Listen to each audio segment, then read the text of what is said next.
Well, I thought it was a very illuminating interview and the kind of smiling maternal face of religious fundamentalism in Israel. You asked many times what gave her the right to ship out Palestinians from Gaza and the West Bank. She gave a whole range of answers, but the key one was early in the interview when she said she had a divine right. She believes that that area is promised to the Jews by God. And because of that, and the fact that she believes she has the absolute truth, she feels that anything is justified in meeting that aspiration. I've written a lot about this conflict and I focused, I think rightly in many ways, on the fundamentalism of Hamas. Tonight on Piers Morgan Uncensored, a fiery Israel versus Palestine debate erupts as the Young Turks' Cenk Uygur calls Piers' last guest a terrorist live on air. With guests including Rabbi Shmuley and columnist Matthew Syed, this is the most explosive argument over occupation, war crimes, and genocide yet. Don't miss the jaw-dropping clashes right here. They also think they've got absolute truth. They think they are justified in killing infidels and killing Jews. But we have to recognise that Israel, yes, it's a liberal democracy. I support it instinctively. It's in a tough neighbourhood.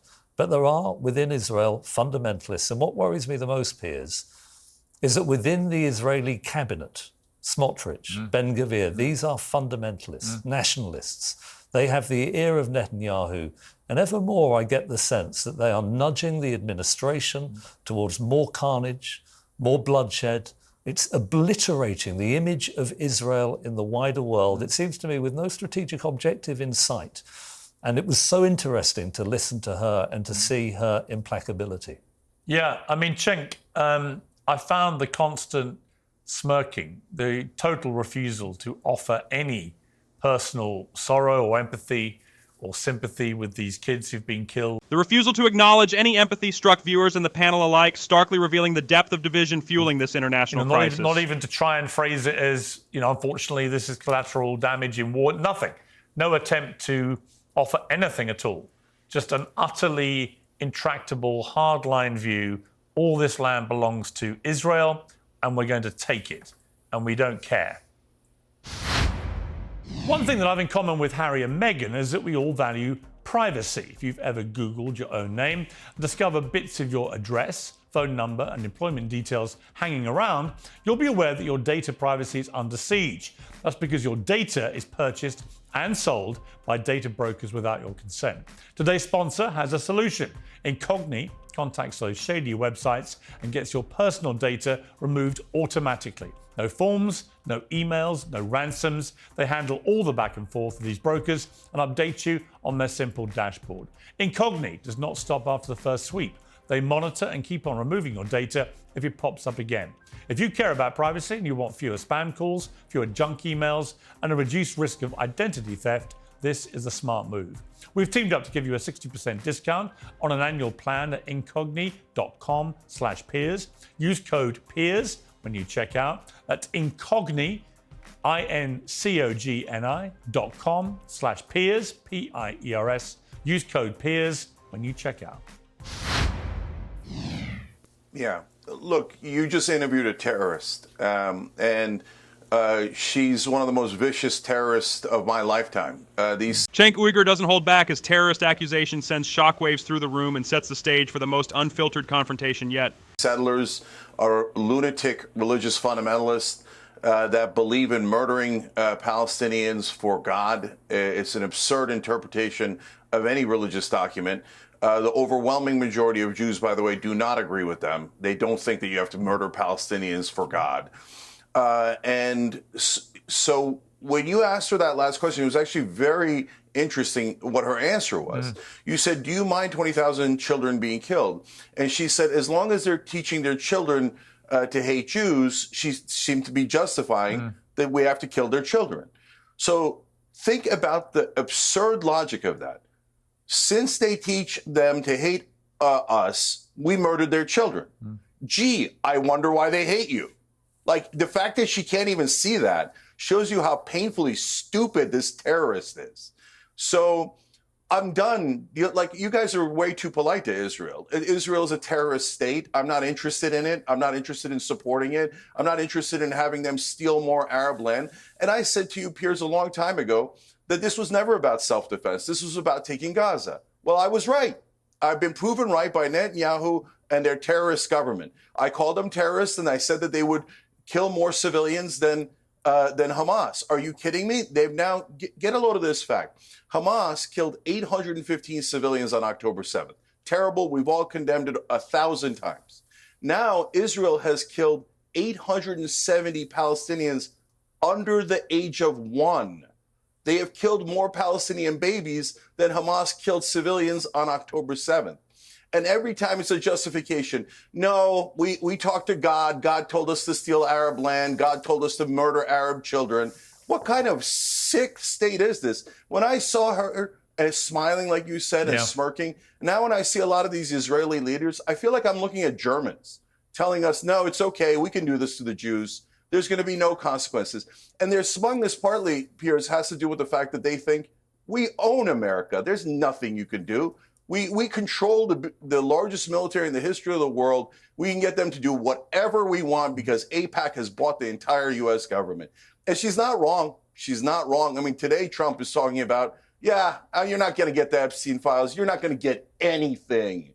We're occupied. We're all Palestinians now. Rabbi Shmuley, I mean, when you listened to that interview with Daniela Weiss, what did you feel about it? Piers, thank you for having me on. And having had a surprisingly civil debate at Oxford University with my brother Cenk, I'm actually going to excuse his hyperbole of calling Jews Nazis and stick to the facts because you were right, Piers. In your discussion with Daniela, stop she should have smearing Jews. Rabbi Shmuley fiercely pushes back, turning accusations inward and challenging Cenk's hyperbole, escalating tensions even further. No, Cenk, please don't. Okay, you're already interrupting me. Just be civil, please. We had a civil debate at Oxford. Let's try to continue. We shook hands afterward. Hundreds of thousands of people said how much they enjoyed watching us shake hands. Let's be human a little bit. I'm going to do what you said, Piers, and stick to the facts. Number one, Cenk just said that Israel killed so many more civilians that were killed on October 7th. 45,000 Britons died in the Battle of Britain when the Luftwaffe and Hermann Goering, bombed London, Northampton to smithereens. But Churchill killed 700,000 German children. He killed 3 million German civilians. That was terrible. But here's my question to you, Piers. Outside of Parliament is a giant statue of Churchill as the greatest statesman in the history of Britain. Was Churchill a war criminal, yes or no? No, Churchill wasn't a war criminal. In fact, Matthew, I saw you shaking your head. Okay. He wasn't. Okay. You said facts. You said facts.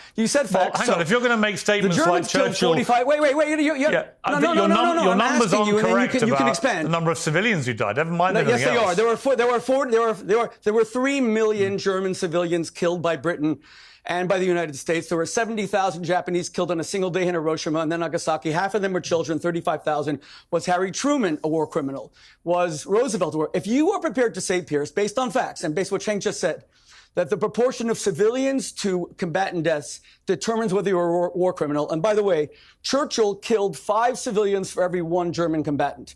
The United States in Fallujah killed 4 civilians in Fallujah in Iraq for every 1 terrorist Iraqi combatant.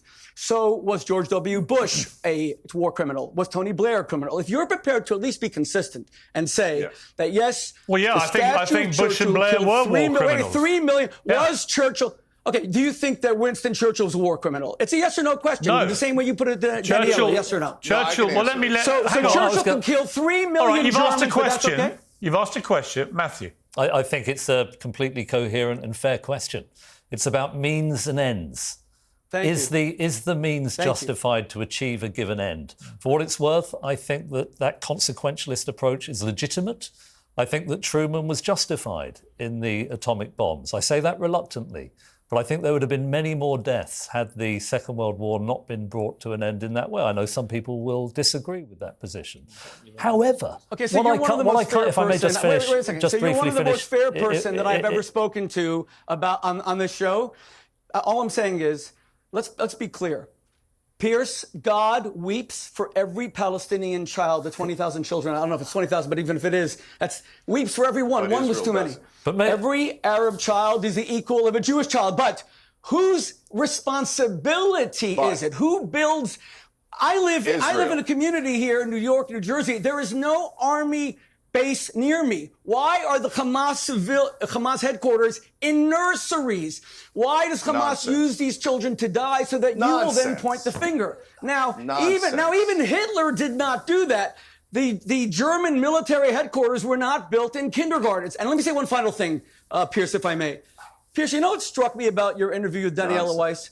You did not once ask her, what do the people of Gaza want? I don't care what Piers Morgan wants. I don't care what Daniela Weiss wants. I don't care what Cenk Uygur wants. I don't care what Rabbi Shmuley wants. To lead. The people of Gaza don't speak for them in the same way I won't. They have not had a vote since 2005 when Hamas took the leaders of the PLO, the Palestinian Authority, Mahmoud Abbas, and threw their opponents off the roofs and killed them. Then Hamas abolished all elections. Now, I want the people of Gaza to vote. Do you want to remain in that tiny hovel where you don't have a backyard, where any money that's given to Hamas, if it's rebuilt, will be, again, it'll go to tunnels? Remember that the Hamas got triple the Marshall aid per capita per Palestinian, and they didn't build one bomb shelter, they didn't build one school, they didn't build one university, they just built tunnels and rockets. Ask the people. So, Piers, let me ask you, may I say to the rabbi, forgive me for persisting here, where they want to live. But the rabbi did say, I think legitimately, that he had been interrupted and he didn't like it. I was halfway through the point that I was making, if I may say so, when you jumped in. I said that I thought Truman was justified in ending the Pacific War. I think Churchill was justified in trying to end the war in Europe. What I don't understand, and I think a lot of people who are instinctively pro-Israel do not understand, are where are the sunlit uplands on the other side of the evisceration of Gaza? I've been told by senior Israeli officials, confidentially, that young Gazans, Palestinians and people across the Middle East are being radicalised, that these dead Hamas fighters are being replaced at a rate of 5 to 1. This isn't going to affect Israel for the next 5 months or 5 years, but for the next 50 years. And how on earth is flattening Gaza going to help the protection of Israel when their funders are in Tehran? No, I agree. The image, and let me just make one final point. In the medium term, I say to the rabbi, and I say this with great sincerity, the image of Israel, I don't want to superficialise it, but the brand of Israel, that liberal democracy in a tough neighbourhood which sits unconsciously behind Western support and has done since the Second World War, has been obliterated, shattered into a million pieces. The next generation of American leaders are going to grow up where the most salient image in their minds is not going to be the Holocaust, as it is for our generation. It's going to be emaciated Gazan children dying in their thousands, being starved via a blockade. I say to you, I understand why Israelis and Jews rallied around Netanyahu after October the 7th. Who wouldn't after an atrocity of that kind? But I believe you've been goaded into an overreaction that will reverberate through history of great strategic disadvantage to a country I want to do well. I see you. All right, and before I let Rabbi Shmuley respond, Rabbi Shmuley, I just wanted to pick you up on the statistics that you regaled at the start of that, which I think you said that the British killed 3 million German civilians, including 300,000 children. Is that what you said? A 5-to-1 combatant to civilian just to be ratio. clear, you said 3 million, and of which 300,000 were children. That's what you said, right? Right. It's the British decimated Cologne, they decimated Berlin, they decimated Hamburg, they decimated Dresden. In Dresden, they killed 30,000 in one night, etc. Let me finish my point. You were completely wrong. You were wildly exaggerating the number of civilians killed by the British bombing campaigns, the Allied bombing campaigns. It's estimated between 350 and 500,000 German civilians were killed in total by Allied bombing in World War II. And I would also add this. At the end of... 500,000. Okay, so I said 700,000. Let me finish my point. Let me finish my point. So it was a sixth of what you said, in fact. But the wider point is we brought in the Geneva Convention at the end of World War II specifically to address the issues of mass civilian casualties in World War II. The UK signed up to that. Most countries of the world signed up to Geneva. Israel is a signatory to the Geneva Convention, and yet it breaches regularly the Geneva Convention, including, many believe, what they're now doing as a government in Gaza. I don't know how you could possibly say, by the way, I don't have the advantage of having researchers behind me or having a laptop. So can you ask your researchers, how many German children did Churchill kill? That's what I want to know exactly. Well, no, I've given you your chance to spew statistics. You were completely wrong. How many children? How many children? You were completely How many German wrong. children who were totally innocent? No, 1 second. You said that Churchill killed 700,000. Can I jump and now in? you said that Israel killed 40 or 50,000. Doesn't that make Churchill a much bigger war criminal than Netanyahu? Yes or no, Piers? No, he's not a war criminal. Churchill is not a war criminal. Why? He killed 700,000 civilians. Why? Why aren't you answering my point? You won't answer my point. If Netanyahu is a war criminal for killing 45,000 Palestinians, why is Churchill, whose statue sits outside Parliament, not a criminal for killing 8 times that amount of people? Go ahead, please. Cenk. And by the way, let me just tell you, Piers, you can't say the technology didn't exist because the Americans used the Norden bomb site and only did precision daytime bombing. Mr. Saeed will know that.